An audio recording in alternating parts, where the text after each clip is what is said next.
I'm sorry,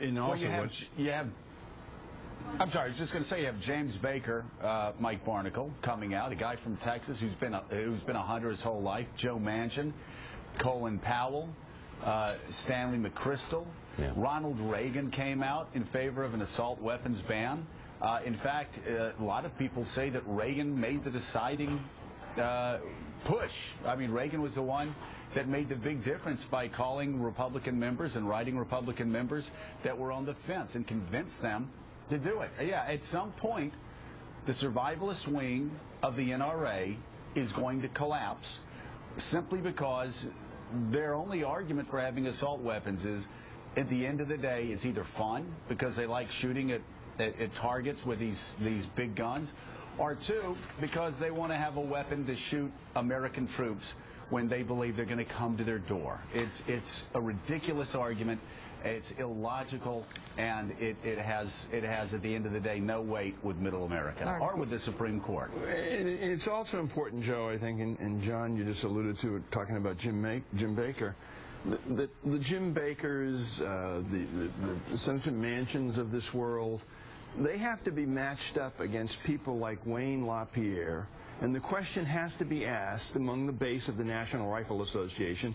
The vast majority of them are terrific people, but law-abiding people, but the question has to be asked of them, do you think these people like Jim Baker and Senator Manchin, are they lying? Are lying to you? Nobody is coming to take your guns. Right. Nobody. And in the same... Well, Mika, that's the big lie. I mean, it's the big lie, and it's what the NRA has used for years to scare people, and they're still doing it. They're still doing it in West Virginia. They're still doing it in Alabama. They're still doing it in Wisconsin. They're telling everybody, you know what? If they don't let you have the high-capacity magazines that allow you to fire 30 bullets at the same time, or they try to take away your armor-piercing bullets that police chiefs across America are against because they're cop-killer bullets. If they take away assault weapons, well, then they're going to come for your handguns next. They're going to come for your shotguns. They're going to come for your hunting rifles.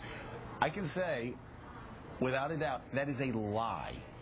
That is an absolute lie. The United States Supreme Court in 2008, Scalia, Clarence Thomas, Sam Alito, John Roberts, Anthony Kennedy, in a 5-4 decision, said that Americans have a right to keep and bear arms, to have handguns, shotguns, hunting rifles, to protect their families, to protect themselves.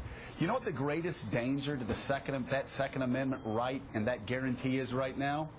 Extremism from the survivalist wing of the NRA that impacts Republicans' policies nationwide and moves the Republican Party so far away from mainstream America that they lose the House, they lose the Senate again in 2014, and they lose the presidency again, and the next president will be Democratic. And that president will be able to appoint one liberal justice after another that will gut our Second Amendment rights. It is extremism right now from the survivalist wing of the NRA that is the greatest danger to gun rights, long-term gun rights in America. Think about it. That's the real danger here for those of us who believe that the Second Amendment says what it says.